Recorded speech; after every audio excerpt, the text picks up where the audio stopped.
Right. இன்றைக்கி ஒரு புதிய தொடர். இத்தனை நாளாக நீதிமொழிகள் சொல்லிகிட்டு இருந்தார். எப்பா இன்றைக்கி தான்ப்பா விடுதலையான மாரி உங்களுக்கு தெரியுதில்ல. ஆனால் திரும்ப அங்கே ஸ்டார்ட் பண்ணலான்னு இருக்கிறேன். சரி பரவாயில்ல. நெகேமியா புஸ்தகம் திருப்பி எவ்வளோ? நெகேமியா 9ஆம் அதிகாரம் 24, 25 ஆகிய வசனங்களை சேர்ந்து படிப்போம். அப்படியே பிள்ளைகள் உட்பிரவேசித்து தேசத்தை சுதந்திரித்து கொண்டார்கள். நீர் அவர்களுக்கு முன்பாக தேசத்தின் குடிகளாகிய கானானியரை தாழ்த்தி அவர்களையும் அவர்கள் ராஜாக்களையும் தேசத்தின் ஜனங்களையும் தங்கள் இஷ்டப்படி செய்ய அவர்கள் கையிலே ஒப்பு கொடுத்தீர். அவர்கள் அரணான பட்டணங்களையும் செழுமையான பூமியும் கட்டிக்கொண்டு சகலவித உடைமைகள் நிறைந்த வீடுகளையும் வெட்டப்பட்ட துருவுகளையும் ஏராளமான திராட்சை தோட்டங்களையும் ஒலிவத் தோப்புகளையும் கனி கொடுக்கும் விருட்சங்களையும் சுதந்திரித்து கொண்டு புசித்து திருப்தியாகி கொழுத்து உம்முடைய பெரிய தயையினால் செல்வமாய் வாழ்ந்தார்கள். ஆமென். அதாவது சின்ன வசனம் பாஸ்டர், நல்லா இருந்துச்சு. நிச்சயமாகவே முடிவு உண்டு, உன் நம்பிக்கை வீண் போகாதுன்னு டக்குன்னு நல்லா ஈஸியாக இருந்துச்சு. இவ்வளோ பெரிய வசனத்தை எப்படிங்கய்யா? சரி பரவாயில்ல, லாஸ்ட் லைனை மட்டும் படிங்க பார்க்கலாம். உம்முடைய பெரிய தயையினால் செல்வமாய் வாழ்ந்தார்கள். திரும்ப சத்தத்தை உயர்த்தி படிப்போம். உம்முடைய பெரிய தயையினால் செல்வமாய் வாழ்ந்தார்கள். இங்கே வந்திருக்கிறவங்க யாவரையும் கர்த்தராகிய இயேசு கிறிஸ்து நாமத்தில் வாழ்த்தி அன்போடு வரவேற்கிறேன். தொடர்ந்து வாருங்கள். இயேசு கிறிஸ்துவை அறிந்து கொள்ளுங்கள்.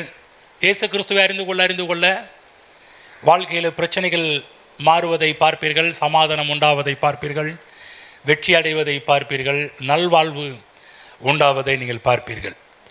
இயேசுவை பற்றி வேதம் சொல்கின்றது. ஏசாயா எழுதின தீர்க்க தரிசன புஸ்தகம் 42ஆம் அதிகாரம் 3ஆம் வசனத்திலே படிக்கிறோம். சேர்ந்து படிப்போம். அவர் நெறிந்த நாணலை முறியாமலும் மங்கி எரிகிற திரியை அணையாமலும் நியாயத்தை உண்மையாய் வெளிப்படுத்துவார். இயேசு கிறிஸ்துவை பற்றி வேதம் சொல்கின்றது.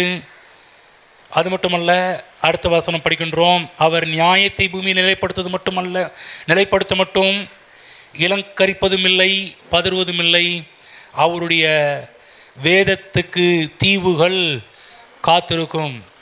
இந்த இடத்துல பார்க்குறோம், நெறிந்த நாணலை முறியாமலும் மங்கி எறிகிற திரியை அணைக்காமலும் இருக்கிறவர் நம்முடைய கர்த்தராகிய இயேசு கிறிஸ்து. நெறிந்த நாணல், மங்கி எறிகிற திரி, இந்த ரெண்டுமே எதை பற்றி சொல்லப்பட்டிருக்கிறது என்றால், பாதிக்கப்பட்ட மக்களுடைய வாழ்க்கையை பற்றி சொல்லப்பட்டிருக்கிற ஒரு அற்புதமான ஒரு வேத பகுதி. இந்த உலகத்தில் பார்த்திங்கன்னா, மனிதனுக்கு எதிராக போராடுகின்ற சக்திகள் இந்த உலகத்தில் இருக்கின்றது. அதாவது மனிதனுக்கு எதிராக போராடுகின்ற சக்தி பிசாசின் சக்திகள்.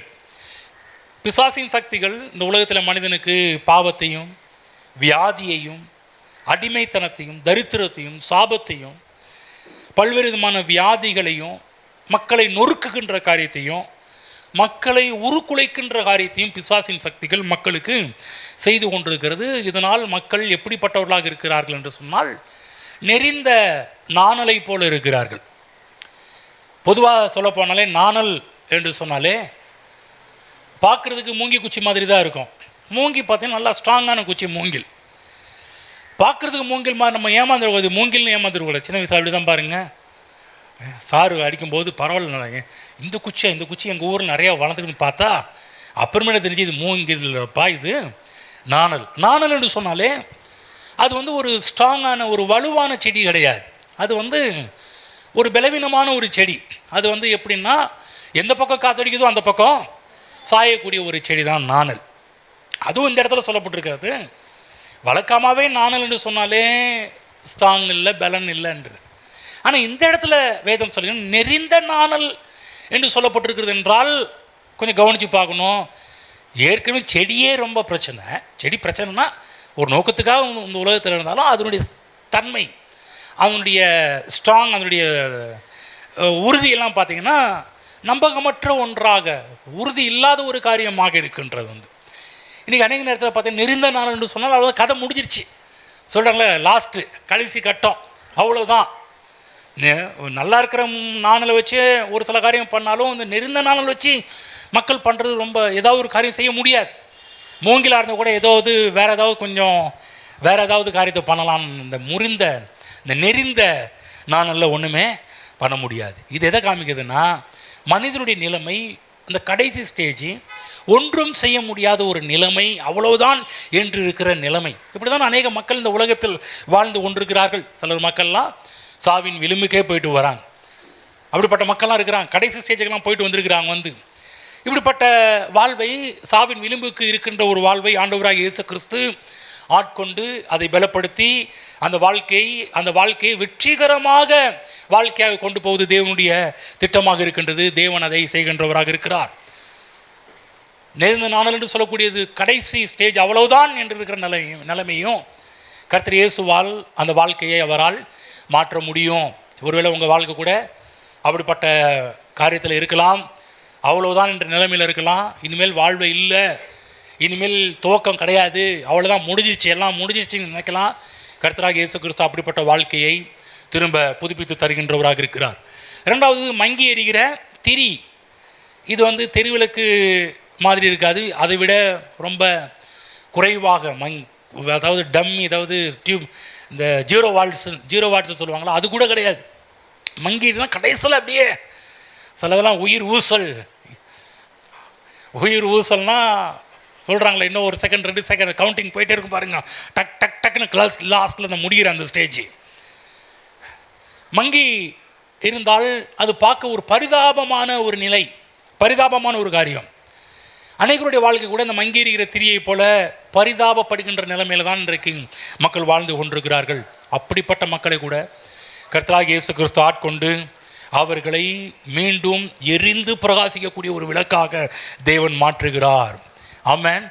இந்த நிலையில தான் பார்த்தீங்கன்னா இயேசு கிறிஸ்து மக்களுக்கு இருக்கிறார். நெருந்த நாணலை முறிக்காதவர், மங்கி எறிகிற திரியை அணைக்காதவர். இன்றைக்கும் கர்த்தராகிய இயேசு கிறிஸ்து இப்படிப்பட்ட மக்களுக்கு வாழ்வு கொடுக்கிறவராக இயேசு கிறிஸ்து இருக்கிறார். ஆகவேதான் இயேசு கிறிஸ்து ஏதோ ஒரு பக்தி கூட்டத்தை உருவாக்கும்படிக்கு இயேசு கிறிஸ்து வரவில்லை. இயேசு கிறிஸ்து வெற்றி கூட்டத்தை உருவாக்கும்படி வந்திருக்கிறார். உங்கள் நிலைமை நெருந்த நாணல் போல இருக்கலாம், மங்கி இருந்த திரி போல இருக்கலாம். அப்படிப்பட்ட காரியத்தை தேவன் மாற்றி அமைக்கிறவர். தெக்கப்போலி என்று சொல்லக்கூடிய ஒரு நாட்டில் பிசாசு பிடிச்ச ஒரு மனுஷன் தான் பாருங்கள். பிசாசினால் ஆட்கொள்ளப்பட்டு குடும்பத்தை விட்டு பிரிந்து, சமுதாயத்தை விட்டு பிரிந்து, கல்லறை தோட்டத்தில் குடியிருந்து, சட்டம் இல்லாமல், இரவு முழுதும் தூங்காமல், யோசிச்சு பாருங்க, அவனுடைய வாழ்க்கை யோசிச்சு பாருங்க. இரவெல்லாம் நரி மாதிரி ஊழையிட்டுக்கிட்டு இவருடைய வாழ்க்கை ஒரு நெருந்த நாணலை போல் இருந்துச்சு. அவ்வளோதான்ற நிலைமையில் இருந்துச்சு. மங்கி எறிகிற திரியை போல இவனுடைய வாழ்க்கை இருந்துச்சு. பரிதாபமான ஒரு நிலைமை, பரிதாபமான ஒரு கட்டம். இயேசு அவனை தேடி சென்றார். பிசாசின் பிடியிலிருந்து அவனை இயேசு விடுதலையாக்கினார். ஒன்றுக்கும் பிரயோஜனம் இல்லாத, அவ்வளோதான் என்று சொல்லக்கூடிய ஒரு வாழ்க்கையை அநேகருக்கு ஒளி தரக்கூடிய ஒரு வாழ்க்கையாக கர்த்தராகிய இயேசு கிறிஸ்து அவனுடைய வாழ்க்கையை மாற்றினார். அவனுக்கு மட்டுமல்ல, அநேகருக்கு ஒரு ஆசீர்வாதமான ஒரு வாழ்க்கையாக அவனுடைய வாழ்க்கை கர்த்தர் மாற்றினார். இன்றைக்கு தேவ பிள்ளைகளே, உங்கள் பலவீனமான ஒரு வாழ்க்கையை, மடங்கடிக்கப்பட்ட உங்கள் வாழ்க்கையை இயேசு மீட்டெடுத்து உங்களையும் இயேசு வாழ வைக்கிறவராக இருக்கின்றார். உங்கள் வாழ்க்கை அப்படின்னு இருந்த நாளே போல, மங்கேறி திரியை போல அப்படியே போவது தேவ திட்டம் அல்ல. இயேசு வாழ்வு கொடுக்கிறார். இன்றைக்கு இயேசு கிறிஸ்து வாழ்வு கொடுக்கிறவராக இருக்கிறார். அதுதான் இயேசு கிறிஸ்துவை ஆண்டவராக, இயேசு கிறிஸ்துவை சொந்த இரட்சகராக ஏற்றுக்கொள்ளாதவர்கள் இந்த வார்த்தைகளை கேட்டுக்கொண்டிருப்பீர்கள் என்றால், உங்கள் நல்வாழ்வுக்கென்று இயேசு கிறிஸ்துவை ஏற்றுக்கொள்ளுங்கள். இந்த இயேசு உங்கள் வாழ்வில் வருவார் என்றால், உங்கள் உள்ளத்திற்குள் இயேசு கிறிஸ்து வருவார் என்றால், உங்கள் வாழ்வே வெற்றிகரமான வாழ்வாக மாறும். உங்கள் வாழ்வு முடிந்து விட்டது என்று நினைத்து கொண்டிருக்கிறீர்களா? அவ்வளோதான் வாழ்க்கை என்று நீங்கள் நினைத்து கொண்டிருக்கிறீர்களா? பரிதாபமான ஒரு வாழ்க்கை வாழ்ந்து கொண்டிருக்கிறீர்களா? இயேசுவுக்கு உள்ளத்தை திறந்து விடுங்கள். இயேசு உள்ளத்தில் வருவார் என்றால் உங்கள் வாழ்வு ஒளிமயமான வாழ்வாக மாற்றப்படும், ஒளி நிறைந்த வாழ்வாக மாற்றப்படும், பலன் நிறைந்த ஒரு வாழ்வாக மாற்றப்படும், மற்றவர்களுக்கு ஆசீர்வாதம் கொடுக்கின்ற ஒரு வாழ்வாக மாற்றப்படும். ஆகவே தேவ பிள்ளைகள், என்று கர்த்தராகிய இயேசு கிறிஸ்துவை ஏற்றுக்கொண்ட தேவனுடைய பிள்ளைகள் எப்படிப்பட்டவர்களாக இருக்கிறார்கள் என்று சொன்னால், இந்த பூமியிலேயே விலையேற பெற்றவர்களாக இருக்கிறார்கள், விசேஷமானவர்களாக இருக்கிறார்கள். தேவன் இயேசு கிறிஸ்துவை ஏற்றுக்கொள்ளும் போது இந்த உலகத்தில் நெருந்த நாணலை போல, மங்கேறி திரியை போல, யாருக்கும் உபயோகப்படாத ஒரு வாழ்க்கை போல இருக்கிறதை தேவன் இயேசு மாற்றி விலையேற பெற்ற ஒரு வாழ்வாக இயேசு அவங்க வாழ்க்கையை மாற்றுகிறார்.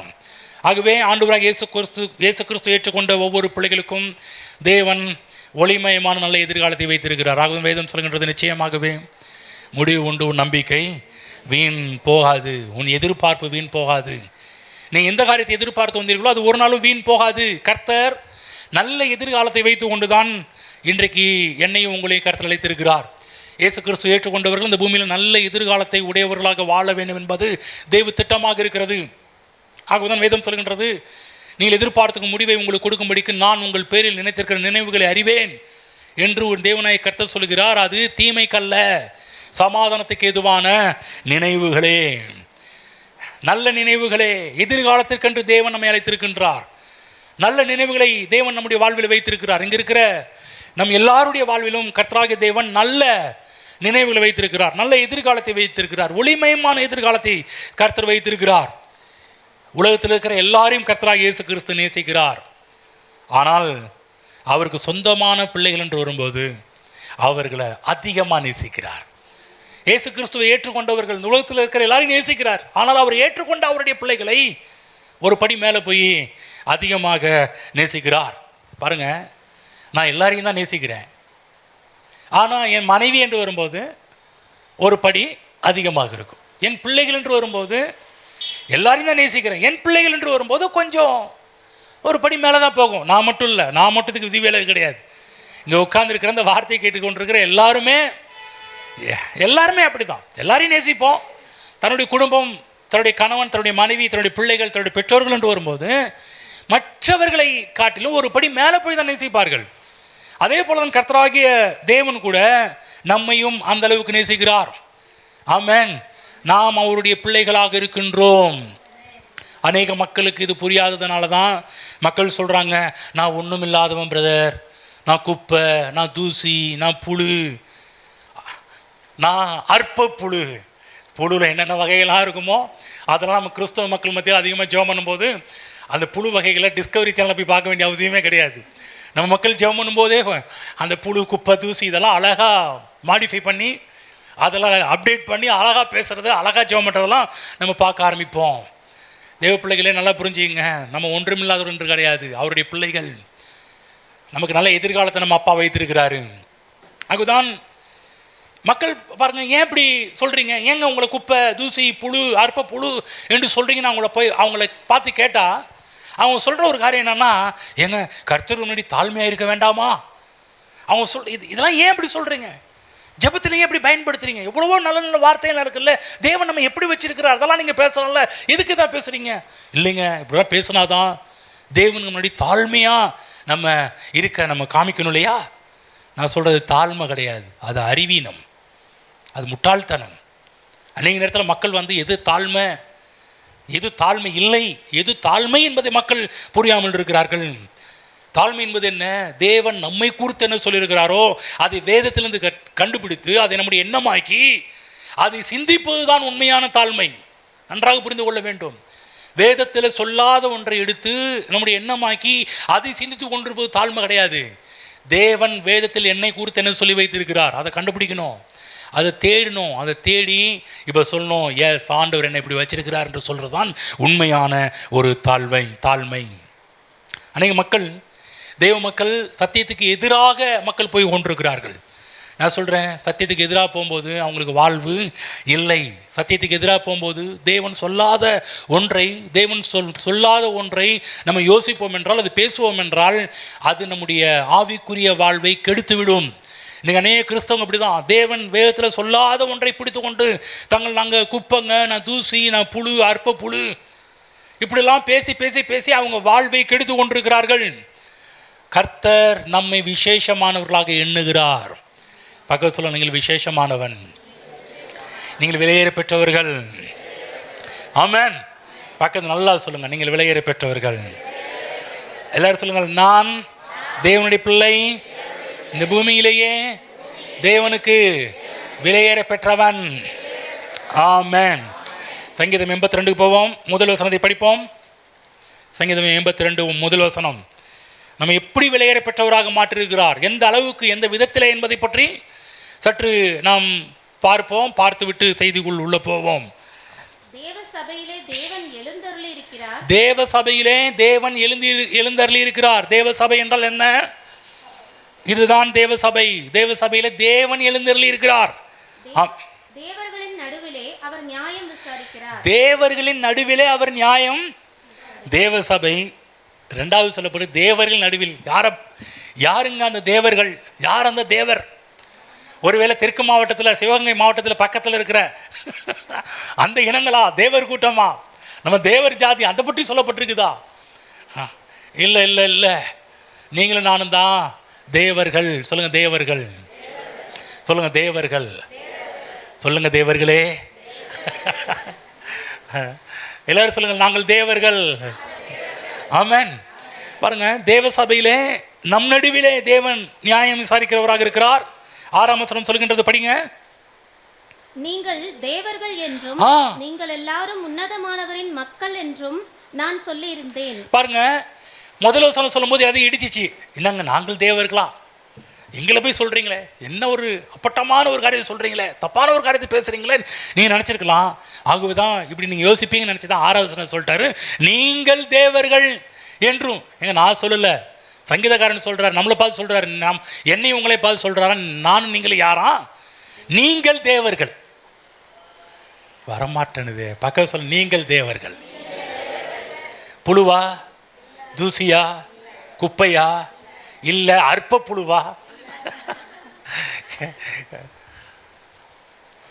நீங்கள் தேவர்கள் என்றும் நீங்கள் எல்லாரும் உன்னதமானவரின் மக்கள் என்றும் நான் சொல்லி இருந்தேன்.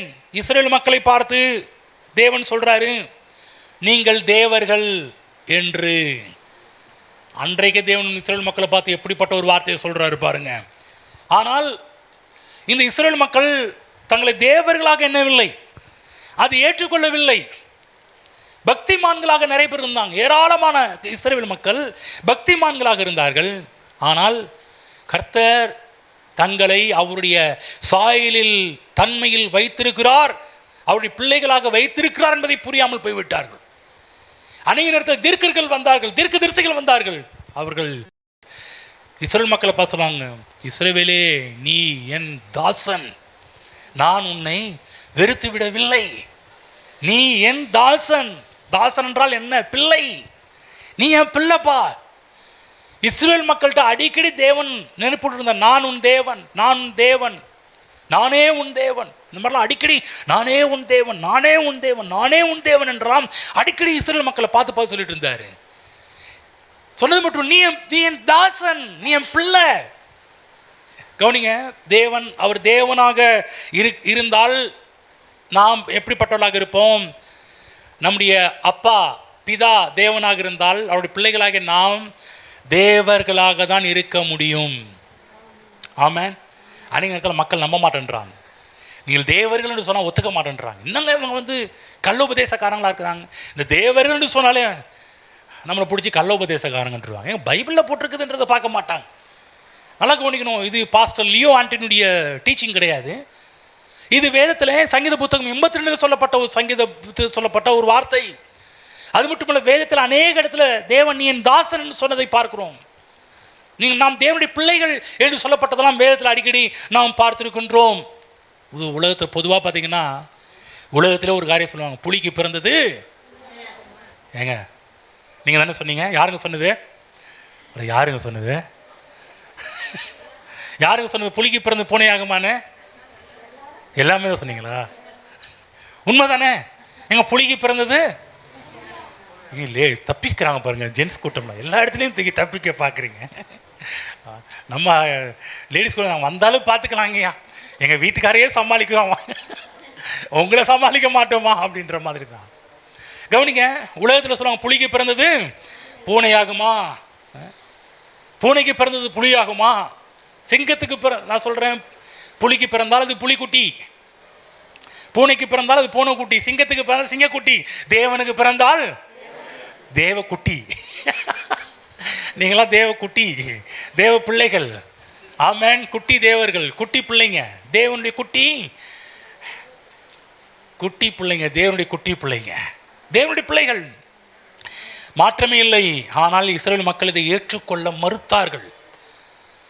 அது ஏற்றுக்கொள்ளாத அளவுக்கு தங்களுடைய வாழ்க்கையை கடினமாக்கினார்கள். பக்திமான்களாக இருந்தார்கள், ஆனால் புத்திமான்களாக இல்லை. புத்தியில் பார்த்தீங்கன்னா கீழ்த்தரமான ஒரு எண்ணம், கீழ்த்தரமான புத்தி இருந்தது இஸ்ரேல் மக்களுக்கு. தேவன் சில காரியத்தில் அவங்களுக்கு சொல்லும்போது அதை ஏற்றுக்கொள்ளக்கூடிய மனப்பக்குவம் அவங்களுக்கு இல்லை. இன்றைய காலகட்டத்தில் கிறிஸ்தவங்க போலவே அன்றைக்கும் இஸ்ரேல் ஜனங்கள் இருந்தாங்க. தேவன் எவ்வளோ விலையேறப்பட்ட காரியத்தெல்லாம் அவங்களுக்கு சொன்னார், ஆனால் அவங்க புத்தி ஏற்றுக்கொள்ளலை.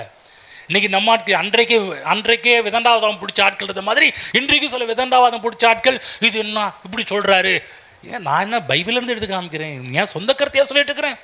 ஆக தான் பைபிளை திருப்புங்க, பைபிளை திருப்பி படிங்க, எல்லாரும் என்னோடு சேர்ந்து படிங்க என்று சொல்லி வேதத்திலிருந்து நாம் காண்பித்து கொண்டு இருக்கிறேன். புதிய ஏற்பாட்டு காலத்தில் இயேசுவின் நாட்களில் பரிசேயர்கள் ஒரு முறை இயேசுவை கல்லறிய வேண்டும் என்று எல்லாம் கங்கணம் கட்டி நிற்கிறாங்க. அவரை கல்லறிந்து கொல்ல வேண்டும் என்று சொல்லி. யோசிச்சு பாருங்க, புதிய ஏற்பாடுகள் நடக்கிற விஷயம், இயேசுவை கல்லறிந்து கொள்றதுக்கு பிளான் பண்ணியிருக்கிறானுங்க பாருங்க. இயேசு கிறிஸ்துவ இடையில கிராஸ் பண்ணி எந்த காரியத்தினால் நீங்கள் என்னை கல்லறிய நினைக்கிறீர்கள்? உங்கள் மத்தியில் நான் குருடனுக்கு பார்வை கொடுத்தேனே, செவிடர்களை கேட்க பண்ணினேன், சப்பானிகள் நடக்க பண்ணினேன், ஊமையர்களை பேச பண்ணினேன், கடல் காற்று இயற்கையெல்லாம் அடக்குனீங்க. எந்த கிரைகள் நிமித்தம் என் மீது நீங்கள் கல்லறிய வேண்டும் என்று ரெடியாக இருக்கிறீங்க? இயேசு கிறிஸ்து ஏதோ ஒரு காரணம் சொல்லு, எதுக்காக என் மேலே கல்லறிகிற? எந்த கிரைகள் நிமித்தம், எந்த கிரைகளை சொல்லு பாருங்க. இயேசு கிறிஸ்து கேட்குறாரு. அப்போ அவங்க சொன்னாங்க, என்ன சொன்னாங்கன்னா, நீ செய்த கிரைகள் நிமித்தம் நான் உன் மேலே கல்லறியல, நாங்களாம் கல்லறி ரெடியாக நிற்கல. நாங்கள் எதுக்கு கல்லறிய ரெடியாக நிற்கிறோன்னா, நீர் மனிதனாக இருக்க, நீர் தேவன் என்று உன்னை குறித்து சொன்ன தேவ தூஷணத்தினாலேயே உண்மை கல்லறிய நாங்கள் ரெடியாக நிற்கிறோன்றாங்க. கவனிச்சிங்களா? எதுக்காக கல்லறி ரெடியாக இருக்கிறேன்? எடுத்து போவோம். யோவான் புஸ்தகம் 10ஆம் அதிகாரம் போய்க்குங்க. யோவான் 10ஆம் அதிகாரம் 34 படிங்க பார்க்கலாம். 10:34. இயேசு அவர்களுக்கு பிரதியுத்தரமாக, தேவர்களா இருக்கிறீர்கள் என்று நான் சொன்னேன் என்பதாய் உங்கள் வேதத்தில் எழுதியிருக்கவில்லையா? கவனிங்க, 33 படிக்கிறேன். யூதர்கள் அவருக்கு பிரதியுத்தரமாக, நற்கிரியை நிமித்தம் நாங்கள் உன்மேல் கல்லறிகிறது இல்லை. 32 படிக்கிறேன் பாருங்க. 31. அப்பொழுது யூதர்கள் மறுபடியும் அவர் மேல் கல்லெறியும்படி கல்லுகளை எடுத்துக்கொண்டார்கள். இயேசு அவர்களை நோக்கி, நான் என் பிதாவினால அநேக நற்கிரியைகளை உங்களுக்கு காண்பித்தேன், அவைகளில் எந்த கிரியை நிமித்தம் என்மேல் கல்லெறிகிறீர்கள் என்றார். யூதர்கள் அவருக்கு பிரதியுத்தரமாக, நற்கிரியை நிமித்தம் நாங்கள் உன்மேல் கல்லெறிகிறது இல்லை, நீ மனுஷனாய் இருக்க உன்னை தேவன் என்று சொல்லி இவ்விதமாய் தேவதூசணம் சொல்லுகிறபடியால் உன்மேல் கல்லெறிகிறோம் என்றார்கள். பாத்தீங்களா? என்ன தேவன்னு சொல்லிட்டாராம். நீ மனுஷன் தானே, எப்படி உன்னை தேவன் சொல்லலாம்? பாயிண்ட்டுக்கு வராரு. இப்போ இவங்க பிடிச்சாங்களே, கரெக்டாக அவன் கேட்ட கேள்விக்கு பதில் சொல்கிறாரு. எப்படி சொல்கிறாருன்றது பாருங்க. இயேசு அவர்களுக்கு பிரதியுத்தரமாக, தேவர்களாய் இருக்கிறீர்கள் என்று நான் சொன்னேன் என்பதாய் உங்கள் வேதத்தில் எழுதி இருக்கவில்லையா? நல்லா பிடிக்கிறார். எப்போதுமே ஆண்டோடைய பியூட்டியை பார்த்தீங்கன்னா, யார்கிட்ட பேசினாலும் ஆண்டவர் இயேசு வசனத்தை தான் காமிப்பார். பிசாசு வரானா, பிசாத வாடா, நீ என்ன பேச வர, உடனே நீ கல்லுகளாக்கும், நீ இந்த கல்லுகளை அப்பங்களாக்கும், மேலேருந்து கீழே குதியும், அந்த மாதிரிலாம் சொல்லும் போது உடனே எழுதியிருக்கு, இவரு காமிக்கிறார், இதே எழுதியிருக்க படிச்சியா? பிசாசு வந்தாலும் பிசாஸ்டி ஆண்டவர் என்ன பண்ணுறாரு, டே மடப்பையிலங்க வா, என்ன பேசுகிறேன்னு பைபிளில் நீ இதில் போட்டு நீ பார்த்துருக்கிறியா? பிசாசுட்டி இயேசு தான் காமிச்சாரு, வசனம் தான் காமிச்சார். இந்த பரிசேயர்கள்ட்ட இயேசு கிறிஸ்தனை காமிக்கிறாரு, வசனத்தை காமிக்கிறாரு. என்ன வசனத்தை காமிக்கிறாரு? இப்போ நம்ம படித்தோம் அல்லவா, சங்கீத புத்தகம் 82ஆம் சங்கீதத்தில் படித்தோம் அல்லவா, அதை மேற்கோள் காட்டுறார். என்ன சொல்றாரு? தேவர்களாய் இருக்கிறீர்கள் என்று நான் சொன்னேன் என்பதாய் உங்கள் வேதம். அவங்க வேதம் என்ன? தோராவில் இருக்கின்ற ஒரு என்ன நெவாயும்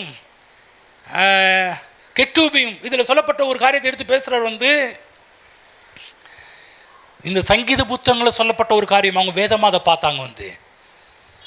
அந்த அந்த அந்த வேத புத்தகத்திலிருந்து எடுத்து தேவர்களாக இருக்கிற நான் சொன்னேன் என்பதை உங்கள் வேதத்தில் சொல்றாரு. நான் என்ன உங்க பைபிளை நீ போட்டு நீ படிக்கலையா? உங்க வேதத்தில் இருக்கிறது படிக்கலையா? திரும்ப படிக்கிறோம் பாருங்க. அடுத்தது 35 சொல்றாரு. என்ன சொல்றாருன்னா சொல்றார், தேவ வசனத்தை பெற்றுக்கொண்டவர்கள் தேவர்கள் என்று அவர் சொல்லி இருக்க. இப்ப இயேசு என்ன பண்றாரு? நான் சொல்ல பையா, ஏற்கனவே அவரு சொல்லியிருக்கிறார், தேவ வசனத்தை பெற்றுக்கொண்டவர்கள் தேவர்கள். இப்ப நான் உங்களை பார்த்து கேட்கிறேன், நீங்கள் எல்லாரும் தேவ வசனத்தை பெற்றுக்கொண்டீர்களா? அப்போ உங்களுக்கு பேர் என்ன? யார் சொன்னது? ஆண்டவர் சொல்லியிருக்கிறார், கர்த்தர் சொல்லியிருக்கிறார், வேதம் சொல்லப்பட்டிருக்கு. என்னன்னா, வேத வசனத்தை பெற்றுக்கொண்டவர்களை தேவர்கள் என்று அவர் சொல்லியிருக்க. அடுத்த ஒரு பாயிண்ட் சொல்றாரு, வேத வாக்கியமும் தவறாததா இருக்க. கவனிச்சிங்களா? வேத வாக்கியத்தை இயேசு முக்கியத்துவப்படுத்துகிறார். வேத வாக்கியம் பொய் சொல்லாது என்று சொல்கிறார். வேத வாக்கியம் சத்தியம் என்று சொல்கிறார். வேத வாக்கியம் மாறாது என்று சொல்கிறார். வேத வசனத்தை யாரும் எடுத்து போட முடியாது என்று சொல்கிறார். வேத வாக்கியம் தவறாததாய் இருக்க. 36ஆம் வசனம் நான் படிக்கிறேன். பிதாவினால் பரிசுத்தமாக்கப்பட்டும் உலகத்தில் அனுப்பப்பட்டும் இருக்கிற நான் என்னை தேவனுடைய குமாரன் என்று சொன்னதினாலே தேவதூஷணம் சொன்னா என்று நீங்கள் சொல்லலாமா? எப்படி என்ன சொல்றான்னா, ஞான அறிவு இருக்குதா? மறந்துட்டீங்களா? எப்படி சொல்லலாம்? எப்படி நீங்க நான் தேவதூஷணம் சொல்றேன்னு நீங்க எப்படி என்னை சொல்லலாம்? பாருங்க, அவங்க எதை நம்புறாங்களோ அதை பிடிச்சி அதுலேருந்து பேசி, என்னப்பா உங்க பைபிளில் தான் சொல்லப்பட்டிருக்குது தேவ வசனத்தை பெற்றுக்கொண்ட தேவர்னு சொல்லி, இப்போ நான் எப்படிப்பட்ட ஆளு? நான் பரிசுத்தமாக்கப்பட்டு உலகத்தில் அனுப்பப்பட்டும் இருக்கிற நான் என்னை தேவனுடைய குமாரன் சொன்னதுனாலே தேவதூஷணம் சொன்னா என்று நீங்கள் சொல்லலாமா? 37ஆம் வசனம் படிக்கிறேன். என் பிதாவின் கிரியைகளை நான் செய்யாதிருந்தால் நீங்கள் என்னை விசுவாசிக்க வேண்டியதில்லை. செய்தேனேயானால் நீங்கள் என்னை விசுவாசியாதிருந்தாலும் பிதா என்னிலும் நான் அவரிலும் இருக்கிறதை நீங்கள் அறிந்து விசுவாசிக்க முடியும். அந்த கிரியைகளை விசுவாசியுங்கள் என்றார். கவனிங்க தேவ பிள்ளைகளே, ஆகவேதான் வேதத்தில் தேவன் என்ன சொல்லியிருக்கிறார் என்பதை குறித்த ஒரு ஞான அறிவு நமக்கு அவசியமாக இருக்கின்றது. ஆமென். வேதத்தை பார்த்தீங்கன்னா நீங்கள் ஞான அறிவு உள்ளவர்களாக மாறிவிடுவீர்கள். இன்றைக்கு ஆவிக்குரிய மக்களுடைய பிரச்சனை என்ன அப்படின்னா, வேதத்தை குறித்த ஒரு ஞான அறிவு நமக்கு இல்லாமல் போய்விடுகின்றது. அதுதான் தேவ பிள்ளைகளே, ஒவ்வொரு நாளும் இந்த ஞான ஆண்டவரே என்னை இந்த வேதத்தில் இருக்கிற ஞான அறிவினால் என்னை நிரப்பும், சத்தியத்தை அறிகிற அறிவினால் என்னை நிரப்பும் என்று சொல்லி ஜெபம் பண்ணுங்கள். ஒவ்வொரு நாளும் நான் எனக்காகவும் ஜெபம் பண்ணுறது தான், சபைக்காக ஜெபம் பண்ணும்போதும் இதற்காக தான் ஜெபம் பண்ணுறேன். ஆண்டவரே ஞான அறிவினால் உடைய பிள்ளைகளை நிரப்புவீராக. வேதத்திலே உடைய பிள்ளைகள் தங்களை குறித்து சொன்னப்பட்ட வார்த்தையை எடுத்து அவர்கள் சொந்தம் பாராட்டட்டும். அப்படிப்பட்ட ஒரு ஞான அறிவு உண்டாவதாக. ஞான அறிவு இருந்தால் இந்த உலகத்திலேயே தேவனுடைய பிள்ளைகள் குட்டி தேவர்களைப் போல நீங்கள் வாழ முடியும். ஆமென். அவர்தான் தேவனுடைய பிள்ளைகளுக்கு தனி சிறப்பான ஒரு வாழ்க்கையை வச்சிருக்கிறார். ஏன் இதை சொன்னேன்? நம் தேவனுடைய பிள்ளைகள், நம் தேவர்கள் குட்டி தேவர்களாக இருக்கிறோம். அதாவது தேவனுக்கு ஈக்குவல் என்று சொல்லல. கவனமாக கேளுங்க. சில வார்த்தையை சொல்லும்போது கொஞ்சம் நல்லா புரியும். தேவனுக்கு ஈக்குவல் என்று நம்ம சொல்ல வரல. அந்த தாட்டுக்கு நம்ம போகக்கூடாது. எப்போதுமே தேவ பிள்ளை, தேவ சாய்கள், தேவனுடைய பிள்ளை என்கின்ற அந்த காரியத்தில் நம்ம பார்ப்போம். அந்த விதத்தில் நாம் தேவனுடைய பிள்ளைகள் குட்டி தேவர்கள் என்று சொல்லி அந்த விதத்தில் நாம் பார்க்க வேண்டுமே ஒழிய தேவனுக்கு ஈக்குவல் அப்படின்னு சொல்லி தேவனுக்கு ஆர்டர் ஏதோ வேறு மாதிரி இந்த உலகத்தில் பெருமை உள்ளவர்களை போல நடந்து கொள்ள கூடாது. நாம் தேவனுடைய பிள்ளைகள் என்ற ஒரு தாழ்மை எப்போதும் நமக்கு இருக்க வேண்டும். ஆகவே நல்லா புரிஞ்சுங்க, தேவன் எல்லாரையும் நேசிக்கிறாரு. ஆனால் அவருடைய பிள்ளைகள் என்று வரும்போது ரொம்பவும் தனி சிறப்பாக அவர்களை நேசிக்கின்றார். பார்க்க சொல்லுங்கள், உங்களை ஸ்பெஷலாக நேசிக்கிறாருங்க. சொல்லுங்கள், தேவன் பக்கத்தில், அவங்கள பக்கத்தில், தேவன் உங்களை ஸ்பெஷலாக நேசிக்கிறாரு. தேவன் உங்களை விசேஷமாக நேசிக்கிறாரு. ஆமென். புரிஞ்சுங்களா? எல்லாரையும் நேசிக்கிறாரு. ஆனால் என்ன நேசிக்கிறார்னா எப்படி? விசேஷம். ஏன்? நான் அவருடைய பிள்ளை, நான் அவருடைய சாயல், நான் அவருடைய ரூபத்தில் இருக்கின்றேன். மனுஷனை உண்டாக்கும் போதே நம்முடைய சாயல் மணி, நம்முடைய ரூபத்தின் மணி மனுஷனை உண்டாக்குவோமாக என்று தேவன் வேதத்தில் முதல் அதிகாரத்தில் எழுதி வைத்திருக்கிறார். தேவ பிள்ளைகளே, இதை வேதத்தில் பல இடங்களில் தேவன் விவரித்து காண்பித்திருக்கிறார், நிரூபித்து காமிச்சிருக்கிறார்.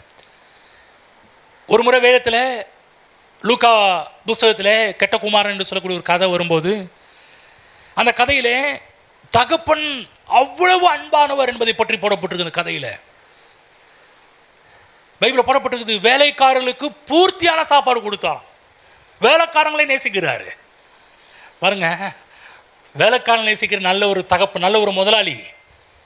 நீ இந்த உலகத்தில் பார்த்தீங்கன்னா வேலைக்காரங்களை மட்டமாக டீல் பண்ணுற ஆட்களாக இருக்கிறாங்க. ஆனால் வேலைக்காரனையும் உயர்வாக டீல் பண்ணுறவர் நம்முடைய ஆண்டவர். இங்கே பார்க்குறோம், இந்த ஊதாரி மைந்தன் போய் பணத்தெல்லாம் வீணடிச்சிட்டு வரான் பாருங்க. அவன் வந்தபோது கூட அவனையும் ஏற்றுக்கொள்கிறார் அப்பா.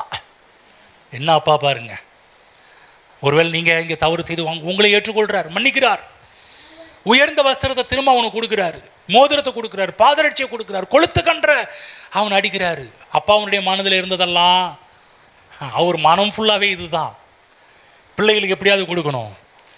ஆனால் பையன் ஊதாரி மகன் வெளியே போயிட்டு எல்லாவற்றையும் செலவழிச்சிட்டு வரும்போது இவன் சொத்தையெல்லாம் அழிச்சிட்டான், துன்மார்க்கமாக வாழ்ந்துட்டான், அப்பாவை ரொம்ப கேவலப்படுத்திட்டான், அவமானப்படுத்திட்டான்.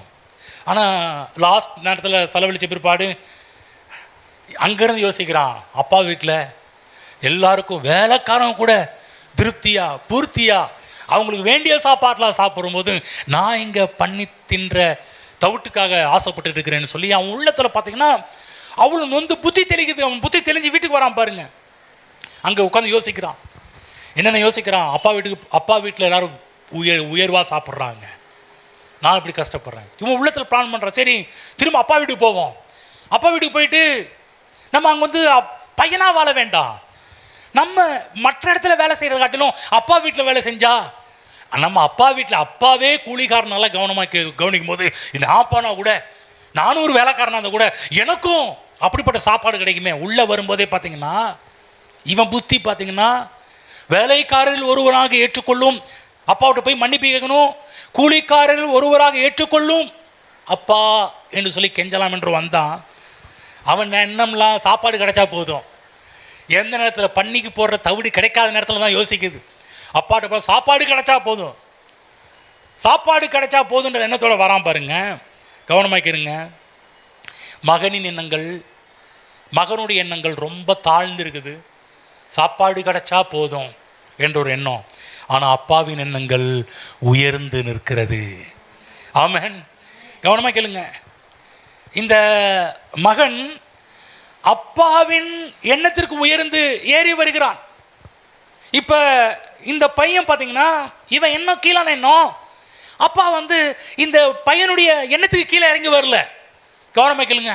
சரி போ வந்து தொலைஞ்ச போ, அவங்க கூட சேர்ந்து போய் நீ அந்த மூட்டையை தூக்கு, இந்த அதுக்கு போய் தூக்கு போடு போ அப்படின்னு சொல்லி அந்த அப்பா பையனை ரொம்ப கீழ்த்தரமாக நடத்தவே இல்லை. கவனமாக கேளுங்க. சொல்லப்போனால் அவன் பேசிகிட்டே இருக்கிறான், பேசிட்டு இருக்கும்போது அதை ஒரு பொருட்டாகவே இல்லை. இவன் நீ பேசிட்டு போது கவனிக்கவே இல்லைன்னா உங்களுக்கு எப்படி இருக்கும்? நீ ஒரு பெரிய விஷயம் சொல்ல வரீங்க, கவனிக்காமல் இருந்தால் எப்படி இருக்கும்? இப்போ அப்பா கவனிக்கவே இல்லை. தேவ பிள்ளைகளே நல்லா கவனமாக கேளுங்க. கர்த்தர் உங்கள் அளவிற்கு இறங்கி வரமாட்டார். உங்கள் லெவலுக்கு கர்த்தரை இறக்காதீர்கள், உங்கள் எண்ணத்திற்கு கர்த்தரை இறக்காதீர்கள். அன்றைக்கி நம்ம இந்த உலக பிரகாரமாக எண்ணங்களை யோசித்து இந்த எண்ணங்களுக்கு தகுந்த மாதிரி கர்த்தரை கீழே இறக்க பார்ப்போம். நெவர். தேவன் ஒரு நாளும் கீழே இறங்க மாட்டார். நீங்கள் அவர் எண்ணத்துக்கு மேலே ஏறி வரணும், அவர் சித்தத்துக்கு நீங்கள் தான் மேலே ஏறி வரணும். அவர் உங்கள் லெவலுக்கு கீழே இறங்க மாட்டார். நீங்கள் அவர் லெவலுக்கு ஏறி போக வேண்டும், அவர் அளவுக்கு ஏறி வரணும். கர்த்தர் நமக்காக உயர்ந்த வாழ்க்கை தேவன் நமக்காக வைத்திருக்கிறார். சிறந்த வாழ்க்கை கர்த்தர் நமக்காக வைத்திருக்கிறார். பரிபூர்ண வாழ்க்கை கர்த்தர் நமக்காக வைத்திருக்கிறார். வேதம் இப்படி சொல்லும்போது உங்கள் மனதை நீங்கள் அதற்கு நேராக ஏறி வரணும். நீங்கள் உங்கள் மனதை கீழே இருக்கக்கூடாது. கூலிக்காரர்கள் ஒருவராக என்ன பண்ணும் என்னைக்குங்க அந்த மாதிரி தாட் பைபிள் பார்த்தா அதுக்கு ஸ்டார்ட்டே பண்ணல. அப்பா அவன் நல்ல ட்ரெஸ்ஸை போடுங்கப்பா, நல்ல மோதிரம், நல்ல பாதரட்சை, நல்ல குளத்தே அங்கே யார் பாது நல்லா பிடிப்பா, நல்லா கண்ணு குட்டி அடித்து விருந்து வைப்பா, எங்கள் மியூசிக் டீம் எங்கே கூட்டிட்டு வா. என் பையன் வந்துட்டான். அப்பாவுடைய மைண்டு ஃபுல்லாகவே பார்த்தீங்கன்னா பரபரப்பு. பிள்ளையை நேசி அவருடைய அன்பை வெளிப்படுத்துகிறதை நாம் பார்க்க ஆரம்பிக்கிறோம். ஆமென். படிப்போம். 54 சங்கீதம் 54 மன்னிக்கவும், ஏசாயா 54. இந்த ஏசாயா 54 பார்த்தீங்கன்னா ஒரு அற்புதமான ஒரு வேத பகுதி. கவனமாக கேளுங்க. 53ஆம் அதிகாரம் என்று சொல்லக்கூடியது இயேசு கிறிஸ்துடைய கல்வாரி சிலுவையிலே நடந்த அத்தனை பாடுகளை பற்றி பேசுவது ஏசாயா 53. ஏசாயா 52 பார்த்தீங்கன்னா இயேசு கிறிஸ்து கல்வாரி சிலுவைக்கு போவதற்கு முன்பாக என்ன பாடுபட்டாரோ அதை எல்லாவற்றையும் ஏசாயா 52 சொல்றாரு. ஏசாயா 53 கல்வாரி சிலுவையில் என்னென்னலாம் பாடு நமக்காக பட்டாரோ அத்தனை பாடை பற்றி சொல்றாரு. ஆனால் 54க்கு பிற்பாடு பார்த்தீங்கன்னா சிலுவையின் மூலமாக இயேசு கிறிஸ்து ஜெயிச்ச பிற்பாடு மனு வர்க்கத்துக்கு வரக்கூடிய எல்லா நன்மைகளை பற்றி பேசப்படுகின்றதான். 54 அதிகாரத்திலிருந்து 66 அதிகாரம் வரையிலும் இருக்கின்ற எல்லாமே சிலுவைக்கு பின்னாடி நடக்கப் போகின்ற ஆசீர்வாதங்களை பற்றி பேசப்படுகின்ற ஒரு காரியம். நம்முடைய வாழ்விலே கல்வாரியிலே எல்லாம் செய்து முடித்து அதனால் உண்டான வாழ்க்கையை பற்றி தான் 54 தேவன் பேசுகின்றார். என்ன சொல்றாருன்னா, உனக்காக நான் செய்ய வேண்டிய எல்லாவற்றையும் கல்வாரி சிலுவையில் செய்து முடிச்சு விட்டேன். ஆமென். இப்போ கர்த்தர் சொல்றேன், எங்கே முடிச்சனோ இப்போ நீ அங்கிருந்தா ஆரம்பிக்கணுன்றார். நம்ம என்ன பண்ணுறோம்? கல்வாரிக்கே போகிறது கிடையாது, சிலுவைக்கே போகிறது கிடையாது. நம்மை சார்ந்து இருக்கிறோம். நம்மை சார்ந்து இருக்கக்கூடாது, கல்வாரிக்கு செல்ல வேண்டும். ஆகுதான் தேவ பிள்ளைகளை நாம் நன்றாக புரிந்து கொள்ள வேண்டும். கல்வாரியில் என்ன நடந்தது என்பதை புரிந்து கொள்ள வேண்டும். 54 எடுத்துக்கொள்வோம். 2-3 படிங்க. உன் கூடாரத்தின் இடத்தை விசாலமாக்கு, உன் வாசஸ்தலங்களின் திரைகள் விரிவாகட்டும், தடை செய்யாதே, உன் கயிறுகளை நீளமாக்கி உன் முளைகளை உறுதிப்படுத்து. நீ வலதுபுறத்திலும் இடதுபுறத்திலும் இடங்கொண்டு பெருகுவாய். உன் சந்ததியார் ஜாதிகளை சுதந்திரத்துக் கொண்டு பாழாய் கிடந்த பட்டணங்களை குடியேற்றுவிப்பார்கள். ஆமென். கவனமா கேளுங்க, என்ன சொல்லி சும்மா இருக்கக்கூடாது என்றார். கல்வாரியிலே நான் உனக்காக எல்லாவற்றையும் செய்து முடித்து விட்டேன், இப்ப நீ சும்மா இருக்க கூடாது. இவைகள் எல்லாவற்றையும் நீங்கள் நன்றாக புரிந்து கொண்டு மனதை விசாலமாக்கி எண்ணங்களிலே உயருங்கள். ஆகுதான் உன் கூடாரத்தின் இடத்தை விசாலமாக்கு. உன் கூடாரம் சரீரம் கூடாரம் நம்முடைய விசாலமாக்க வேண்டும், எண்ணங்களை விசாலமாக்க வேண்டும். உன் வாசஸ்தலம் திரைகள் விரிவாகட்டும், தடை செய்யாத, உன் கையில் நீளமாக்கி உன் முளைகளை உறுதிப்படுத்து. எண்ணங்கள் விசாலமாக வேண்டும். எப்படி என்றால், தேவன் நம்மை குறித்து என்ன சிந்திக்கிறாரோ, தேவன் நம்மை குறித்து என்ன எண்ணுகிறாரோ அதையே சிந்திக்க ஒவ்வொரு நாளும் முற்பட வேண்டும். ஆமென். கல்வாரி என்ன நடந்து முடிஞ்சிச்சு, என்ன ஆச்சு, உனக்காக என்ன சம்பாதிச்சு வச்சிருக்கிறார், என்ன கல்வாரியில் உனக்காக என்னத்தை முடிச்சு வச்சிருக்கிறார், அங்கிருந்து உன் வாழ்க்கையை ஸ்டார்ட் பண்ணு, அதை எடுத்துக்கொள், அதை உன்னுடைய எண்ணமாக மாற்று. கர்த்தரும் நீங்களும் நானும் நேர்கோட்டில் செல்லணும். கர்த்தர் ஒரு கோட்டில் போயிட்டு இருக்கும்போது, இல்லை ஆண்டவரே நான் இந்த ட்ராக்கில் இல்லை, அந்த ட்ராக் உனக்கு நியமிக்கல, நீ ஏன் கூட வருவதற்காக தான் ட்ராக் நியமிக்கப்பட்டிருக்குது. நம்ம என்ன பண்ணுறோம், நம்முடைய லைஃப்பில் தேவன் இல்லாமல் இன்னொரு ட்ராக்கில் போயிட்டு இருக்கிறோம். கர்த்தர் சொல்லினா அந்த ட்ராக்கில் போவாத, ஏன் ட்ராக்கில் வா, ஏன் லைனில் வா, இந்த நேர்கோட்டில் நீ வா. தேவ பிள்ளைகளே, அப்போது தான் நல்ல உறவு நமக்கு உண்டாயிருக்கும். அப்போது தான் நாம் நன்றாக இருக்க முடியும். தேவனுடைய நேர்கோட்டிலே வாருங்கள். ஆகவே தேவன் நமக்கு வைத்திருக்கிற நன்மைகளை பெற்று அனுபவிக்க வேண்டும் என்றால் தேவனோடு நடக்கின்ற ஒரு வாழ்வு, தேவனோடு வருகின்ற ஒரு வாழ்வு. நம்முடைய எண்ணங்கள் தேவ எண்ணங்களால் நிரப்பப்பட வேண்டியது அவசியமாக இருக்கின்றது. 3ஆம் வசனம், நீ வலதுபுறத்திலும் இடதுபுறத்திலும் இடம் கொண்டு பெருகுவாய். உன் சந்ததியார் உன் ஜாதிகளை சுதந்திரித்து கொண்டு பாழாய் கிடந்த பட்டணங்களை குடியேற்றுவிப்பார்கள். வலதுபுறத்திலும் இடப்பக்கத்திலும் இடம் கொண்டு பெருக உங்கள் எண்ணங்களை விசாலமாக்குங்கள். புரிஞ்சிச்சுங்களா? எண்ணங்கள் விரிவாகட்டும், எண்ணங்கள் விசாலமாகட்டும். கர்த்தர் உங்களை உண்டாக்கி உங்களை ஒரு வனாந்திரத்தில் கொண்டு போய் வைக்கவில்லை. நன்றாக புரிந்து கொள்ளுங்கள். தேவன் மனிதனை உண்டாக்கி ஏதேன் என்று சொல்லக்கூடிய தோட்டத்தில் கொண்டு வந்து மனுஷனை உட்கார வச்சார். எண்ணங்கள் விசாலமாகட்டும். மனிதன் ஏதேன் தோட்ட வாழ்வை இந்த பூமியில் அனுபவிக்கும்படி தான் மனிதன் உண்டாக்கப்பட்டிருக்கிறான். இன்னும் சொல்லப்போனால் ஏதேன் மனிதனுக்காக உண்டாக்கப்பட்டிருக்கிறது, மனிதன் ஏதேனுக்காக உண்டாக்கப்படவில்லை. நன்றாக புரிந்து கொள்ளுங்கள், ஏதேன் மனிதனுக்காக உண்டாக்கப்பட்டது. ஆனால் மனிதன் என்றைக்கு பாவம் செய்தானோ அதனால் மனிதன் ஏதேன் தோட்ட வாழ்வை இழந்து போய்விட்டான். ஏதேனை விட்டு அவனுடைய வாழ்வு கட்டாயம் ஓட வேண்டிய ஒரு நிலைமை ஏற்பட்டு விட்டது. அங்கே இருந்திருப்பான்னா வாழ்க்கை முழுவதும் கஷ்டமாக இருந்திருக்கும். இப்போ மனிதனை சாபம் ஆண்டு கொள்ள ஆரம்பிச்சிருச்சு, சாபம் பிடிக்க ஆரம்பிச்சிருச்சு. பாவம் சாபத்தை மனிதனுடைய வாழ்வில் கொண்டு வந்து விட்டது. பாவம் தரித்திரத்தை மனிதனுடைய வாழ்வில் கொண்டு வந்து விட்டது. பாவம் வியாதிகளை மனிதனுடைய வாழ்வில் கொண்டு வந்து விட்டது. பாவம் மரணத்தை மனிதனுடைய வாழ்வில் கொண்டு வந்து விட்டது. ஆனால் அது தேவனுடைய சித்தம் கிடையாது. நன்றாக புரிந்து கொள்ளுங்கள். பாவமும் தரித்திரமும் வியாதியும் நம்முடைய வாழ்விலே இருப்பது தேவனுடைய திட்டம் கிடையாது. அதற்காக தான் இந்த பூமியில கர்த்தராகிய இயேசு கிறிஸ்துவை தேவன் ஏன் இந்த உலகத்திற்கு அனுப்பினார் என்றால், மனிதனாகிய தேவன் உண்டாக்கின மனிதன் இந்த பூமியிலே பாவத்திலும் சாபத்திலும் தரித்திரத்திலும் வியாதியிலையும் வாழ்வது தேவ திட்டம் அல்ல. மனிதன் நல்வாழ்வை வாழ வேண்டும். மனிதன் இழந்த ஏதேன் வாழ்வு திரும்ப இந்த பூமியில வாழ வேண்டும் என்பதற்காக தான் இயேசுவை இந்த உலகத்திற்கு அனுப்பினார். கல்வாரி சிலுவையிலே கர்த்தராகிய இயேசு கிறிஸ்துவை தேவன் ஒப்பு கொடுத்தார். என்னுடைய சாபத்தையும் உங்களுடைய சாபத்தையும் இயேசுவின் மீது சுமத்தி இயேசுவை சாபத்திற்கு உட்படுத்தி அவருடைய எல்லா ஆசீர்வாதங்களையும் கர்த்தராகிய தேவன் நம் மீது நம்முடைய வாழ்க்கையில் பண்டமாற்று முறை செய்திருக்கிறார். என்னுடைய எல்லாத்தையுமே அவர் எடுத்துக்கிட்டு அவருடைய எல்லா நன்மைகளையும் எனக்கு கர்த்தர் கொடுத்திருக்கிறார். என்றைக்கு நாம் கர்த்தராகிய இயேசு கிறிஸ்துவை ஏற்றுக்கொண்டோமோ அன்றைக்கே நாம் தேவனுடைய ஆசீர்வாதத்துக்கு சொந்தக்காரர்களாக மாறி இருக்கிறோம். இயேசு கிறிஸ்துவின் மூலமாக மனிதன் இழந்து போன ஏதேன் தோட்டம் இப்பொழுது நமக்காக இயேசுவின் மூலமாக திறந்து வைக்கப்பட்டிருக்கிறது. ஆமென். திரும்ப ஏதேன் வாழ்வை அனுபவிக்கலாம். இப்போ ரட்சிக்கப்பட்ட மக்கள் ஏதேன் தோட்டத்தில் தான் இருக்கிறார்கள். சொல்லுங்க, ஏதேன் தோட்டத்தில் நாங்கள் இருக்கிறோம். புரிஞ்சுங்களா? என்றைக்கு ஒரு மனிதன் கர்த்தராகிய இயேசு கிறிஸ்துவை ஏற்றுக்கொள்கிறானோ அன்றைக்கே அவனை சாபத்திலிருந்து எடுத்து கர்த்தராகிய தேவன் அவனை ஆசீர்வாதத்திற்குள் கொண்டு வந்து வைக்கிறார்.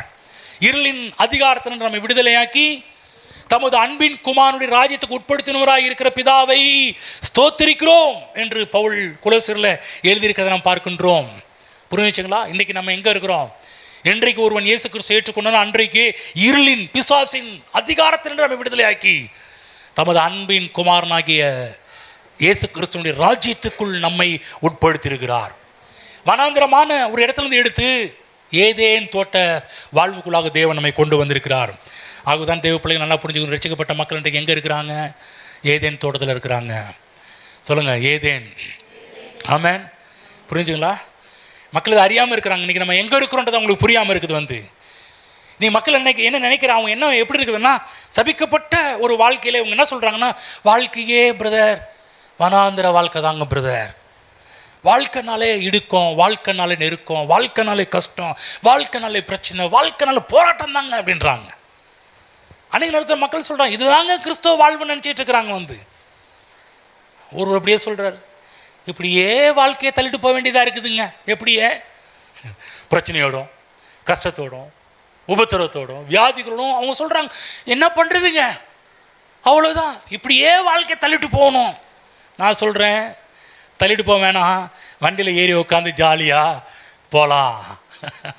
மக்கள் நினைக்கிறாங்க வண்டி அப்படியே அவங்க பேசுகிற தோரணையை பார்த்தோன்னா என்ன பண்ணுறதுங்க, இப்படியே வாழ்க்கை இப்படி தான் போக வேண்டியது இருக்குதுங்க. அவங்க பேசுகிற பேச்சை பார்த்தால அவங்க அவங்க அவங்க நிஜமாக்கிட்டாங்க. என்ன பண்ணுறது, இப்படி தான் எங்கள் தலையில் இப்படி தான் தேவன் எழுதி வச்சிருக்கிறாரு, இப்படி தான் இதோட தான் வாழ்க்கை வாழணும்.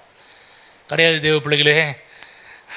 வண்டியை தள்ளிட்டு போகிறதுக்கு தேவன் வாழ்க்கையை வைக்கல. வண்டியில் ஏறி உட்காந்து நல்லா சொகுசாக போகிறதுக்கு வாழ்க்கையை வச்சிருக்கிறாரு. கிறிஸ்தவ வாழ்வு வனாந்திரம் அல்ல, கிறிஸ்தவ வாழ்வு ஏதேன் தோட்ட வாழ்வு. ஆமென். விசுவாசிக்கிறீர்களா? விசுவாசித்தால் உங்கள் வாழ்வு அப்படிப்பட்டதாக மாறும். இல்லைங்க இப்படியே அப்படின்னா அப்படி தான் போகும். இப்படியே இல்லை, என் வாழ்வு இப்படியே ஓடுற ஒரு வாழ்வு கிடையாது. பிரச்சனை கஷ்டம் தரித்திரம் இப்படியே ஓடுற ஒரு வாழ்வு அல்ல. அவங்கதான் தேவ பிள்ளைகளே வனாந்திரமா ஏதேனா என்பதை நீங்கள் முடிவு பண்ணணும். நீங்கள் அதே போல் எந்த சபைக்கு போகிறீங்கிறது முக்கியம். சில சபையில் பார்த்தீங்கன்னா இப்படியே சொல்லி மக்கள் இது தாங்க வாழ்வு, நம்ம தலையெழுத்து தாங்க, இப்படி தாங்க இருக்கணும்.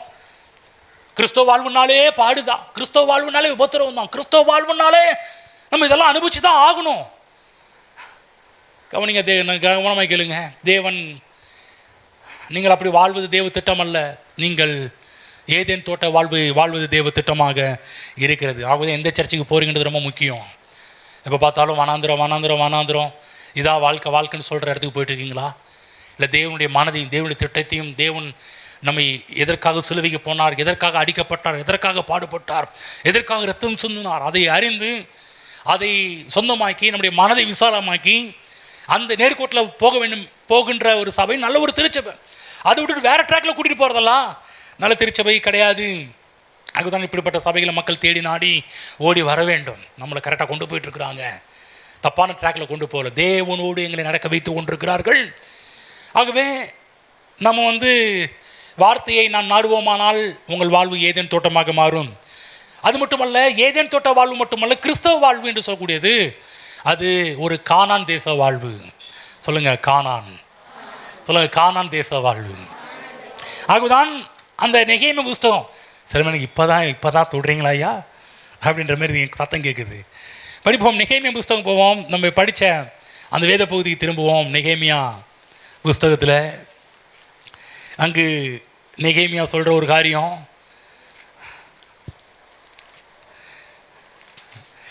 அப்படியே 9ஆம் அதிகாரம் 24, அப்படியே பிள்ளைகள் உட்பிரவேசித்து தேசத்தை சுதந்திரித்துக் கொண்டார்கள். நீர் அவர்களுக்கு முன்பாக தேசத்தின் குடிகளாகிய கானானியரை தாழ்த்தி அவர்களையும் அவர்கள் ராஜாக்களையும் தேசத்தின் ஜனங்களையும் தங்கள் இஷ்டப்படி செய்ய அவர்களை கையில் ஒப்பு கொடுத்தீர். அவர்கள் அரணான பட்டணங்களையும் செழுமையான பூமியையும் கட்டிக்கொண்டு சகலவித உடைமைகளையும் நிறைந்த வீடுகளையும் வெட்டப்பட்ட துருவுகளையும் ஏராளமான திராட்சை தோட்டங்களையும் ஒலிவத்தோப்புகளையும் கனி கொடுக்கும் விருட்சங்களையும் சுதந்திரித்து கொண்டு புசித்து திருப்தியாகி கொழுத்து உம்முடைய பெரிய தயையினால் செல்வமாய் வாழ்ந்தார்கள்.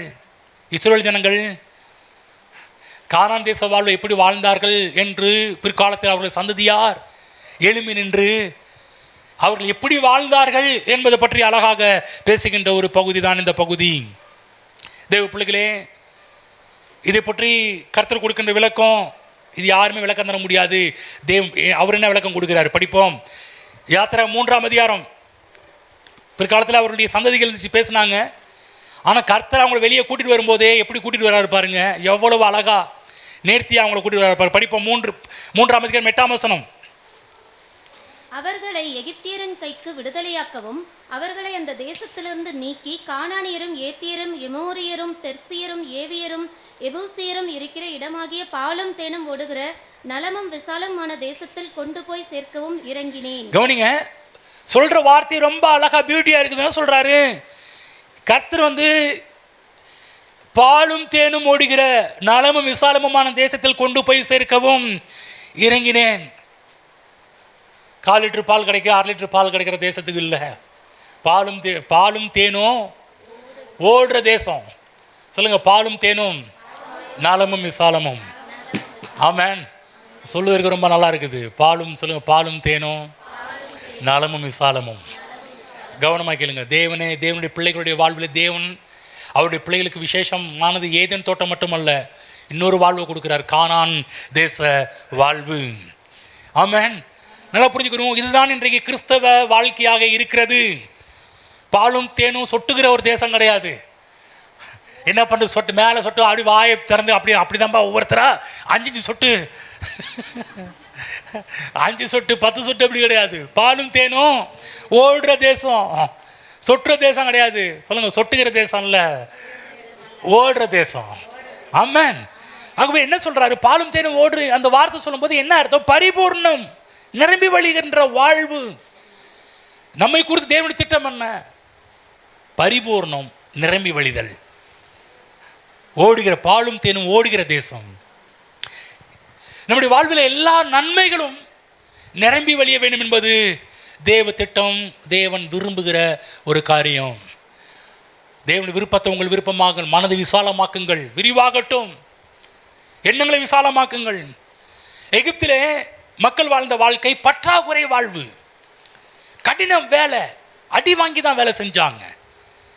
உடனே நல்லா வேலை செஞ்சாங்களாம் கிடையாது, டிப்டாப்பெல்லாம் வேலை செஞ்சாங்களாம் கிடையாது.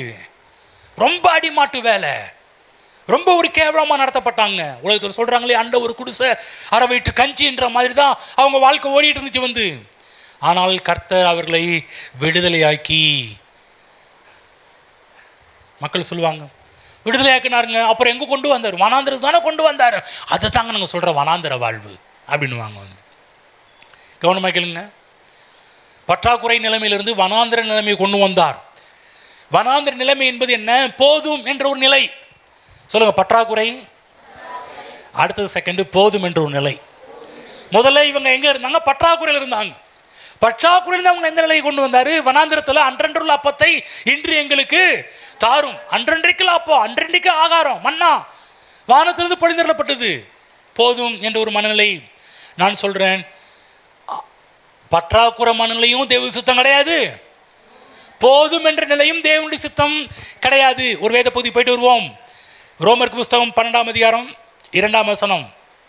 ரோமர் 12:2ஆம் வசனம். நீங்கள் இந்த பிரபஞ்சத்திற்கு ஒத்த வேஷம் தெரியாமல் தேவனுடைய நன்மையும் தேவனுடைய பிரியமும் தேவனுடைய பரிபூர்ணமான சித்தம் இன்னதென்று பகுத்தறியத்தக்கதாக உங்கள் மனம் புதிதாகிறதுனாலே மறுரூபமாகுங்கள். என்ன சொல்றாரு பவுல்? உங்கள் மனம் மறுரூபமாகணும். எப்படின்னா தேவனுடைய சித்தம். எப்படிப்பட்ட சித்தமா? சொல்லுங்க. நல்ல சித்தம், பிரியமான சித்தம், பரிபூர்ணமான சித்தம். புரிஞ்சுக்கலாம்? தேவன் இன்றைக்கு என்னுடைய வாழ்வில் உங்கள் வாழ்வில் வைத்திருக்கிற சித்தம் என்ன? நல்ல சித்தங்களை வைத்திருக்கிறார், நன்மையான சித்தங்களை வைத்திருக்கிறார். அது மட்டும் இல்லை, அவருடைய சித்தம் எல்லாம் பிரியம், நேசத்துக்குரியது. அவருடைய பிரியம் பார்த்தீங்கன்னா பற்றாக்குறை கிடையாது, போதும் கிடையாது. அவருடைய சித்தம் பரிபூர்ணமான சித்தம். இதை இன்னதென்று பகுத்தறியத்தக்கதாக உங்கள் மனம் புதிதாகிறதுனால மறுரூபமாகுங்கள். மோசையிட்ட பாலும் தேனும் தேசத்தை பற்றி பேசுகிறாரு. ஆனால் மோசையிட்ட தேவன் வனாந்திரத்தை பற்றி பேசவே இல்லை. வனாந்திரத்தை பற்றி ஒரு வார்த்தை கூட பேசுகிற மாதிரி ரெக்கார்டு கிடையாது. அவர் மோசையிட்ட பேசும்போது அப்படிதான். மோசே மக்கள்கிட்ட பேசும்போதும் என்னத்தை பேசுகிறாங்க? தேவன் அவர்களை கொண்டு போகின்ற கானான் தேசத்தை பற்றி தான் பேசுகிறாங்க ஒழிய ஒரு நாள் இடையில இருக்கின்ற வனாந்திர வாழ்வை பற்றி மோசே சொல்லவில்லை, மோசே போதிக்கவில்லை. ஏன் போதிக்கலைன்னா, தேவனுடைய மைண்ட் என்ன நினைக்கிறதுனா, நான் உங்களை எங்கே கொண்டு போய் சேர்க்க போகிறேன்? பாலும் தேனும் ஓடுகிற நலமும் விசாலமுமான தேசத்தில் கொண்டு போய் சேர்க்கவும் இறங்கினேன். அப்படிதான் சொல்லப்பட்டிருக்குது. ஏப்பா, இந்த சீனாய் மலை ஓரம், அந்த ரெவிதி மலையா, அந்த பக்கம் இந்த பக்கம் வனாந்திரம், கொஞ்சம் கவனமாக கேளுங்க தேவனுடைய பிள்ளைகளே, இஸ்ரவேல் மக்களே, 12 கோத்திரமே கவனமாக கேளு. இப்போ நம்ம இங்கிருந்து ஸ்டார்ட் பண்ண போகிறோம். நம்ம அங்கே போய் பாளையம் இறங்க போகிறோம், இங்கே பாளையம் இறங்க போகிறோம். இங்கே தண்ணி கிடைக்காது, அங்கே தண்ணி கிடைக்காது. ஆகவே நீங்கள் எல்லாரும் என்ன, உங்கள் ஒட்டகத்தில் எல்லாம் தண்ணியை நிரப்பிக்கங்க. போகிற இடத்துல யாராவது என்கிட்ட தண்ணி கட்டிக்க தொலைஞ்சிங்க அப்படின்னாரா? போகும்போதே எல்லாரும் கட்டு சோறை கட்டிக்கங்கன்னு சொன்னாரா? வழியில் எங்கேயாவது வனாந்திர இடத்துல போயிட்டுருக்குறோம். அங்கே போனால் நீங்கள் நம்ம ஊரில் இருக்கிற மாதிரிலாம் இதெல்லாம் வாங்க முடியாது. ஆகவே உங்களுக்கு வேண்டி இங்கேயே எடுத்துங்கன்னு சொன்னாரா? சொல்லப்போனால் வனாந்திரத்தில் அவங்களே அறவைட்டு கஞ்சி அண்ட ஒரு குடிசை அந்த மாதிரி லெவலில் தான் வாழ்க்கை போயிட்டு அவங்க எங்கே தண்ணியை சேகரிக்க முடியும்? அவர்கள் எங்கே போய் சாப்பாட்டை அவங்களுக்காக ரெடி பண்ண முடியும்? மோசைட்ட கர்த்தர் சொல்கிறாரு, எப்பா ரெடி பண்ணிக்க, வனாந்திரத்தில் கொண்டு போய். அப்புறமேட்டு புரிஞ்சுக்கணும், உடனே ஆசைப்படக்கூடாது, உடனே காணணும். அதில் ஆசை போகிற வழியில் இடையில இந்த மாதிரி பிரச்சனை வரும், கஷ்டம் வரும், துன்பம் வரும், பாடு வரும். நீ கிறிஸ்தவ சொல்கிறாங்களே, கிறிஸ்தவம் என்றாலே அப்படியே வண்டியை ஓட்டிக்கிட்டு போகணும் இல்லை பிரதர் சிஸ்டர். தேவன் அவருடைய மனதில் இருந்ததெல்லாமே கொஞ்சம் கூட வனாந்திரத்தை பற்றியே பேசலை. அவங்கள்ட்ட பேசும்போது தேவனுடைய மனதில் இருந்தது பாலும் தேனும் முடிகிற நலமும் விசாலமுமான தேசம் என்பதை பற்றி தான் பேசிட்டு இருக்கிறார் ஒழிய இடையில வனாந்திரத்தை பற்றியே தேவன் பேசவே இல்லை. ஏனென்றால் ஏன் தேவன் வனாந்திரத்தை பற்றி பேசலை என்று சொன்னால், அந்த வனாந்திர பயணம் சீக்கிரமாக முடிய போகிற பிரயாண வாழ்வு. வேத வல்லுநர்கள் இந்த பிரயாணத்தை பற்றி சொல்லும்போது சொல்கிறாங்கன்னா, இவங்க வேகமாக நடந்தாங்கன்னா 11 நாளில் எகிப்திலிருந்து கானானுக்கு உள்ளே போயிடலான்றாங்க.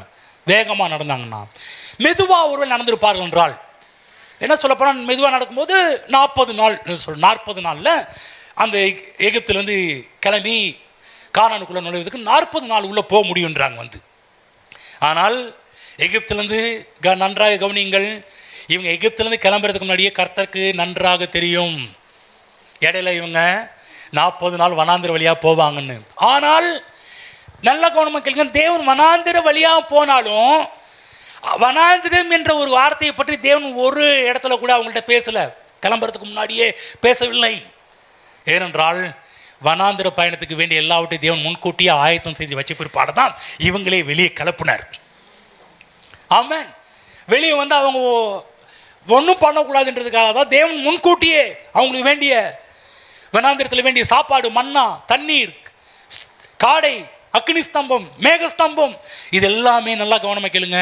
இவர்கள் வருவதற்கு முன்பாகவே எகிப்தை விட்டு கிளம்புறதுக்கு முன்னாடியே தேவன் முன்கூட்டி ஆயத்தம் செய்து வைத்திருந்தார். எல்லாம் ஆயத்தம் செஞ்சு வச்ச விட்டு பிற்பாடுதான் தேவனும் வெளியே கூப்பிடுறாரு. தேவனுக்கு பார்த்தீங்கன்னா சீக்கிரமாக பிரயாணம் முடிஞ்சு, தேவனுடைய திட்டம் எல்லாமே சீக்கிரம் பிரயாணம் முடிஞ்சிடும், இவங்க சீக்கிரம் கானானுக்குள்ளே போயிடுவாங்க தேவ திட்டமாக இருந்தது. 40 நாளுக்குள்ளே முடியும்னு பார்த்தாரு, எதிர்பார்த்தாரு. அதனால தான் வனாந்திரத்தை பற்றியே பேசவில்லை. இவங்களை அழைக்கும் போது வனாந்திரம் என்ற பேச்சுக்கு இடமே இல்லை. தேவன் இதில் ஆர்வமாக இருந்தார். இஸ்ரவேல் மக்கள் வனாந்திரத்தில் போகணும். வனாந்திரம் இன்னைக்கு கிறிஸ்தவங்க போதிக்கிற மாதிரி வாழ்க்கையே வனாந்திரமாக இருக்கும் பிரதர். இதுக்காக தான் கர்த்தர் தேர்ந்தெடுத்திருக்கிறார் பிரதர். வாழ்க்கையினாலே இப்படி தான், அதுக்காக இல்லை. நன்றாக தேவனுடைய மனதில் இருப்பதெல்லாம் பாலும் தேனும் நலமும் விசாலமும் ஓடுற பாலும் தேனும் ஓடுற தேசம், நலமும் விசாலமான தேசம். அதில் தான் தேவன் ஆர்வமாக இருக்கிறார். இன்றைக்கு நன்றாக புரிந்து கொள்ளுங்கள், தேவன் நம் மீது என்ன ஆர்வம் என்றால், நீங்கள் இந்த பூமியிலே நீங்கள் வாழ்ந்து சுகித்திருக்க வேண்டும், நல்வாழ்வை வாழ வேண்டும் என்று தான் தேவன் விரும்புகிறார். நடந்தது என்னவென்றால், இந்த ஜனங்கள் அவிசுவாசத்தினாலேயே வனாந்திரத்துக்கு இடம் கொடுத்து போதும் என்ற நிலையில் வாழ்ந்து விட்டார்கள். இவங்க இடம் கொடுத்தாங்க, தேவன் இடம் கொடுத்தாரா? வனாந்திர வாழ்வு 40 நாள் கடக்க வேண்டிய பிரயாணத்தை 40 வருஷத்துக்கு தேவன் இடம் கொடுத்தாரா? தேவன் உங்கள் வாழ்வில் அது இருக்கக்கூடாது என்று விரும்பினார். ஆனால் இவங்க இடம் கொடுத்தாங்க. எப்படி இடம் கொடுத்தாங்க? அவிசுவாசத்தினால் இடத்தை கொடுத்தார்கள். தேவன் அவருடைய மனதில் இருந்ததெல்லாம் இவங்க 40 நாள் கழிச்சுட்டு 41ஆவது நாள்ல இருந்து இவங்க லைஃப் பாலும் தேனும் ஓடுற நலமும் விசாலமுமான தேசம் என்பதுதான் தேவனுடைய மனதில் இருந்தது. ஏனென்றால் 40 நாள் அது 40 நாள் வேகத்தில் ஓடிடும். ஆனால் கானானில் நிரந்தரமாக வாழ்க்கை வாழ போகிறார்கள் என்பதுதான் தேவ திட்டமாக இருந்தது. இன்னைக்கு சொல்கிறேன், உங்கள் வாழ்க்கையில் தேவ திட்டம் எல்லாம் நல்ல திட்டங்கள், சமாதானத்துக்கு ஏதுவான திட்டங்கள், நன்மையான திட்டங்கள், பரிபூர்ணமான திட்டங்கள், பிரியமான திட்டங்கள். இதுதான் தேவன் நம்முடைய வாழ்வில் வைத்திருக்கிறார். கிறிஸ்தவங்களுக்கு தேவன் துன்பத்தையும் கஷ்டத்தையும் பாடையும் வேதனையும் வியாதியும் தரித்திரத்தையும் தேவன் கிறிஸ்தவர்களுக்காக ஏற்பாடு பண்ணினது கிடையாது. நானும் நீங்கள் அவருடைய பிள்ளைகள்.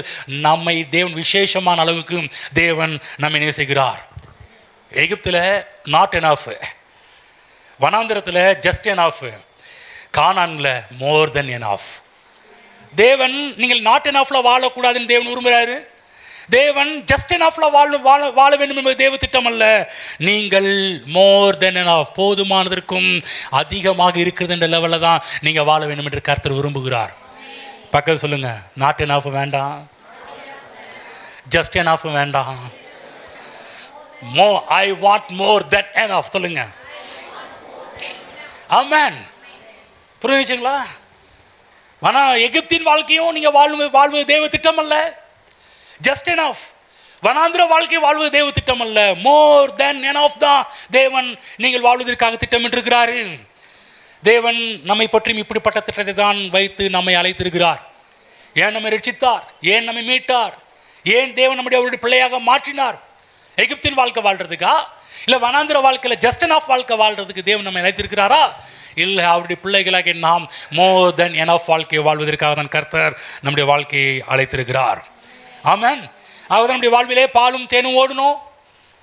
எல்லா நன்மைகளும் போதுமானதற்கும் அதிகமாக இருப்பது தான் தேவ திட்டம். பக்கத்தில் சொல்லுங்க, பிளஸ் பண்ணுங்க, உங்கள் வாழ்விலே தேவனுடைய நன்மைகள் போதுமானதற்கும் அதிகமாக இருப்பதாக. ஆமென். ஓகே, இப்போ உபாகம புஸ்தகம் திருப்புவோம். இந்த கானானை பற்றி ஒரு சில காரியத்தை பார்ப்போம். உபாகம புஸ்தகம் 6ஆம் அதிகாரம் திருப்பிக் கொள்ளுங்க. 6ஆம் அதிகாரம் நானே படிச்சிடுறேன். 10ஆம் வசனத்தில் படித்து காமிக்கிறேன். தேவன் கானான் தேசத்தை பற்றி சொல்லும்போது எவ்வளோ அழகாக பியூட்டியாக சொல்கிறான்றதை கவனிப்போம், படிப்போம் பாருங்க. நான் படித்து காமிக்கிறேன். இந்த வசனத்தை ஒவ்வொரு நாளும் படிப்போம் பாருங்க. ரொம்ப இதை திரும்ப சொல்லிகிட்டே இருக்கலாம் போல தோணும். படிக்கிறேன்.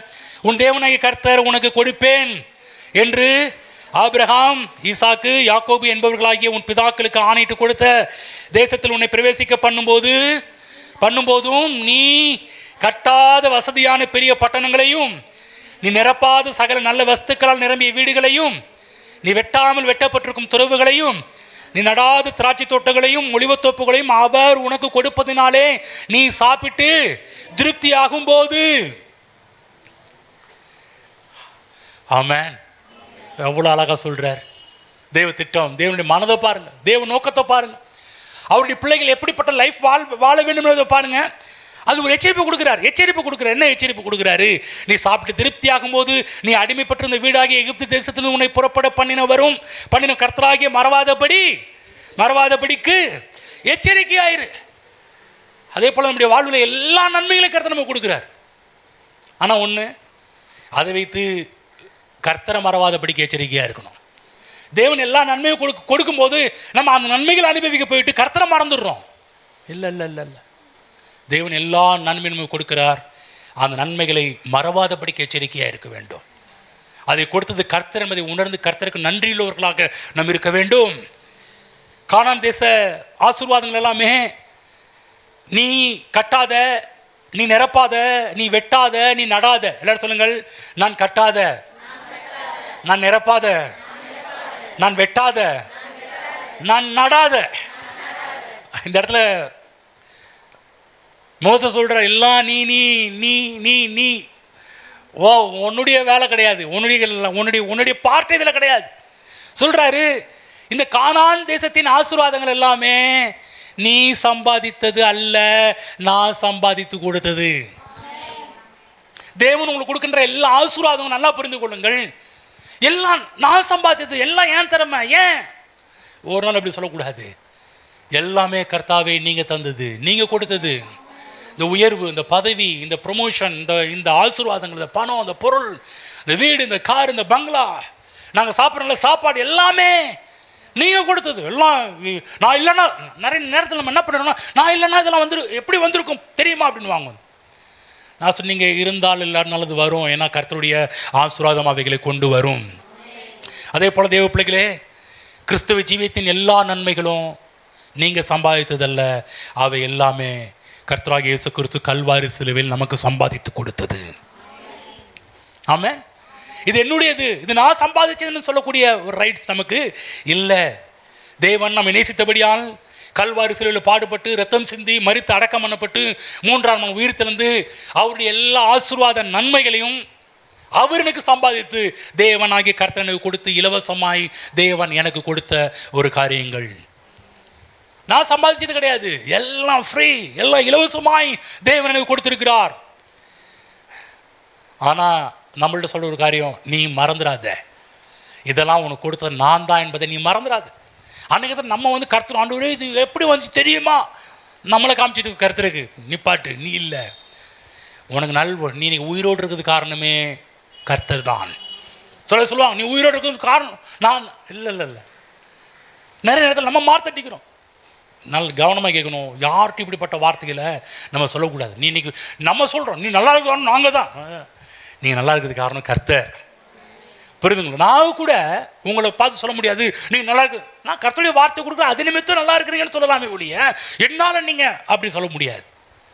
தேவனால் நான் நன்றாக இருக்கிறேன். ஆமென்.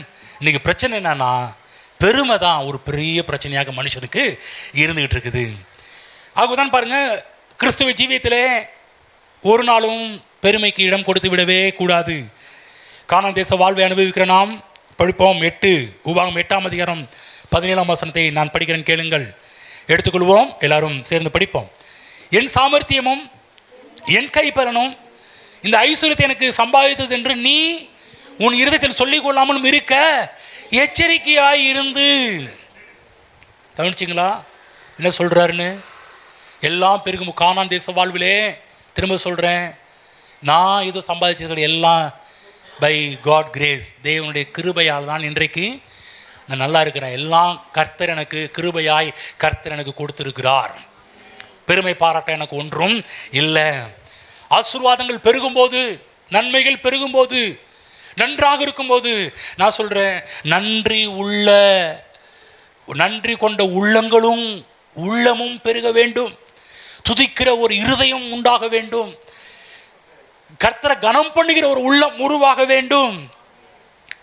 எல்லாம் பெருக பெருக பெருக உங்கள் வாழ்க்கையில் ஆசீர்வாதம், நன்மை, சுகம் எல்லாம் பெருக பெருக நீங்கள் அப்படியே கொஞ்சம் கீழே போயிட்டு இருக்கணும்னா உங்கள் எண்ணங்களில், உங்கள் யோசனையில் இதெல்லாம் நான் தான் இதெல்லாம் கொண்டு வந்துட்டு அப்படி பேசாமல், ஆண்டவரே எல்லாம் நீங்கள், ஆண்டவரே நீங்கள் கொடுத்ததுக்கு எடுத்தாவே, நீங்கள் இல்லைன்னா ஒன்றும் நான் இந்த உலகத்தில் வாழக்கூட முடியாது. ஆண்டவரே நீங்கள் இல்லாமல் ஒரு ஸ்டெப் கூட என்ன நடத்தி வைக்க என்னால் எடுத்து வைக்க முடியாது கர்த்தாவே. நான் இருக்கிறது உங்கள் கிருபை, உங்கள் தயவு, உங்கள் இரக்கம். முத இந்த பெருமையால் விழுந்ததே லூசிஃபர் தான் பாருங்க. பெருமை கொண்டு அவன் எல்லா பைபிளை பார்க்குறோம், இருக்கிற ஏஞ்சல்ஸ்லையே லூசிஃபருக்கு இருக்கிற ஒரு அந்தஸ்து ஸ்தானம் எல்லாமே ஹை. அவன் உள்ளத்தில் நினைச்சான் தேவனுக்கு மேலே போகணும், தேவனுக்கு சமமாய் தன்னை கருத ஆரம்பித்தான். ஆகவே உன்னதமான ஸ்தானத்திலிருந்து அவன் விழ ஆரம்பித்தான் லூசிஃபர். தேவனுக்கு பிடிக்காத ஒரு சுபாவம் ஒன்று இருக்கும் என்றால் அந்த பெருமை தேவனுக்கு பிடிக்காத ஒன்று. கானான் தேச வாழ்விலே இந்த மக்கள் ஏன் அநேக நேரத்தில் கானான் தேச வாழ்வை இழந்து போனாங்கன்னா பெருமையினாலேயே விழுந்து போனாங்க, இச்சையினால் விழுந்து போனாங்க, வார்த்தையால் விழுந்து போனாங்க. அதில் ஒரு காரியம் பெருமை. ஒரு முறை நேபுகாத்நேச்சார் பாபிலோனிய மன்னன், உலகத்திலே அந்த நாட்களில் பெரிய ஒரு அரசு, ஒரு நாள் அவன் நினைச்சான் பாருங்க, நான் கட்டின மகா பாபிலோன் சொன்ன உடனே வானத்தில் சத்தம் உண்டாகி அவன்கிட்ட எல்லாவற்றையும் பறித்து அவனை மிகப்பெரிய ஒரு வீழ்ச்சிக்குள்ளே தள்ளிவிட்டது. என்றைக்கெல்லாம் தேவனுக்கு மேலாக தன்னை உயர்த்துகிறோமோ அன்றைக்கு ஆபத்து. ஒரு நாளும் பெருமை எந்த விதத்திலும் நம்ம உள்ளே நுழைந்து விடவே கூடாது. பெருமையுள்ளவர்களுக்கு தேவன் எதிர்த்து நிற்கிறார், தாழ்மையுள்ளவர்களுக்கும் தேவன் கிருபை அளிக்கிறார். ஆமென். தாழ்மை ரொம்ப அவசியம், பெருமை கொஞ்சம் கூட வந்துடக்கூடாது. நான் திரும்ப சொல்கிறேன், ஐஸ்வர்யம் பெருகும்போது, பணங்கள் பெருகும்போது, பதவிகள் பெருகும்போது, எல்லாம் பெருகும்போது தாழ்மையை உள்ளே கொண்டு வந்து வச்சுருங்க. ஒரு நாளும் பார்த்தீங்கன்னா பெருமை உள்ளவர்களாக மாறிவிடாதீர்கள். ஆகவே தேவ பிள்ளைகளை, ஞான அறிவுள்ளவர்கள் ஒரு நாளும் பெருமைக்கு இடம் கொடுக்க மாட்டார்கள், தங்களை தாழ்த்துவார்கள். அவர்களுக்கு தெரியும், எனக்கு இன்றைக்கி நான் இருப்பது தேவனுடைய தயவுனால தான் இருக்கிறேன். ஆமென். சொல்ல முடியுமா? என்னால் தான் இருக்கிறேன்னு சொல்ல முடியுமா? உங்களால் தான் வாழ்கிறேன்னு சொல்ல முடியுமா? சொல்ல முடியாது. இன்னும் நம்ம இருப்பது God by the God grace. பக்க சொல்லுங்கள், நான் தேவ கிருபையில் இருக்கிறேங்க. சொல்லுங்கள், இந்த வாழ்க்கையெல்லாம் ஒன்றும் இல்லைங்க. சொல்லுங்கள், இந்த வாழ்க்கையெல்லாம் ஒன்றும் இல்லைங்க. இந்த வாழ்க்கையை கர்த்தர் கொடுத்தது. கானான் வாழ்க்கையை கர்த்தர் கொடுத்தது. ஆமென். அதுதான் தேவ பிள்ளைகளை, மாம்சீகமான எவனும் தேவனுக்கு முன்பாக பெருமை பாராட்டாதபடிக்கு இயேசுவே தேவனால் ஞானமும் நீதியும் பரிசுத்தமும் மீட்புமானார் என்று பைபிளில் போடப்பட்டிருக்குது. அழகாக சொல்லப்பட்டிருக்கு. மாம்சம், அந்த வசனத்தை படிச்சுட்டு நீங்கள் முடிப்போம், அடுத்த வாரம் தொடருவோம். 1 கொரிந்தியர் 1:29, மாம்சமான எவனும் தேவனுக்கு முன்பாக பெருமை பாராட்டாதபடிக்கு அப்படி செய்தார். அந்தபடி நீங்கள் அவராலே கிறிஸ்து இயேசுக்குட்பட்டிருக்கிறீர்கள். எழுதியிருக்கிறபடி மேன்மை பாராட்டுகிறவன் கர்த்தரை குறித்தே மேன்மை பாராட்டத்தக்கதாக இயேசுவே தேவனால் நமக்கு ஞானமும் நீதியும் பரிசுத்தமும் மீட்பும் மானார். ஆமென்.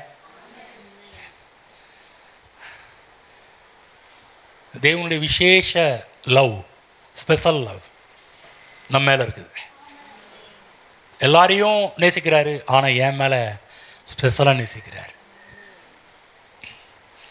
என்னுடைய வாழ்வு எகிப்தின் வாழ்வு நாட் என்ஃபாக இருக்கக்கூடாது, வனாந்திர வாழ்வு ஜஸ்ட் என்ஃபாக இருக்கக்கூடாது. என் வாழ்வு கானான் தேச வாழ்வாக இருக்க வேண்டும் என்று தேவன் விரும்புகிறார். நிரம்பி வழிய வேண்டும் என்று நம்முடைய வாழ்வை தேவன் விரும்புகிறார். அப்போ நம்முடைய மனது அதால் நிரம்ப வேண்டும். மனதை விசாலமாக்குங்கள். ஆமென். எண்ணங்கள் விரிவாகட்டும். தேவ எண்ணங்களுக்கு ஒத்து நீங்கள் பேச ஆரம்பிங்க, இந்த உலகத்தில் வாழ ஆரம்பிங்க. தேவ எண்ணங்களை தவிர வர எந்த எண்ணத்துக்கும் வாழ்க்கையில் இடத்தை கொடுக்காதீர்கள். தேவன் நம்முடைய வாழ்வில் நல்ல எண்ணங்களை, நல்ல நோக்கங்களை, நல்ல திட்டங்களை வைத்திருக்கிறார். அநேக கிறிஸ்தவ மக்கள் வனாந்திரம் தான், பாடு தான், பிரச்சனை தான், கஷ்டம்தான், இதுதான் வாழ்க்கை, அப்படியே வண்டியை ஓட்டிட்டு அந்த மாதிரி பேச்சுக்கு நம்முடைய வாழ்வில் இடம் கொடுக்கக்கூடாது. தேவனுடைய மனதில் இருந்தது கானான் தேசம் மட்டும்தான், வனாந்திரம் கிடையவே கிடையாது. நம்முடைய மனதில் கொண்டு போய் வைக்கணும். ஏதேனை விட்டு வெளியே வாழ வேண்டும் என்பது தேவ திட்டம் அல்ல. தேவ திட்டமே ஏதேன். ஏதேன் தோட்டத்தை உருவாக்கி மனிதனுடைய கையில் கொடுத்து இதே மாதிரி உலகம் முழுவதும் ஏதேனா மாற்று என்று சொல்லி கர்த்தர் மிகப்பெரிய திட்டத்தோடு ஏதேனை கொடுத்தார். பாவம் செய்து அவன் ஏதேனில் வாழவும் வெளியே விரட்டப்பட்டான். திரும்ப தேவன் கானான் தேச வாழ்வு கொடுத்தாரு. தேவன் நல்லா புரிஞ்சுங்க, தேவன் எகிப்தின் வாழ்வும் கிடையாது, வனாந்திர வாழ்வும் கிடையாது, கானான் தேச வாழ்வு. நெகேமியா சொல்றாரு, அவருடைய தயையினால் மிகுந்த செல்வமாய் வாழ்ந்தார்கள். பிற்காலத்தில் அவங்க சந்ததி எழுந்து பேசுகிறாங்க, எங்கள் அப்பா அம்மாலாம் எங்க தாத்தா பாட்டில எப்படி வாழ்ந்தாங்க தெரியுமா? அவங்க திறமையில, அவங்க பணத்துல, அவங்கள்ட்ட அவங்களுக்கு இருக்கிற பலத்துல தான். அதெல்லாம் பேசல. கர்த்தருடைய தயையினால் செல்வமாய் வாழ்ந்தார்கள். எழுந்து நிற்போம்.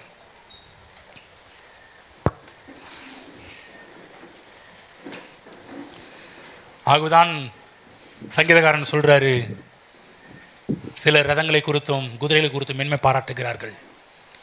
அவர்கள் முறிந்து விழுந்தார்கள், நாங்களோ எழுந்து நிற்கிறோம்.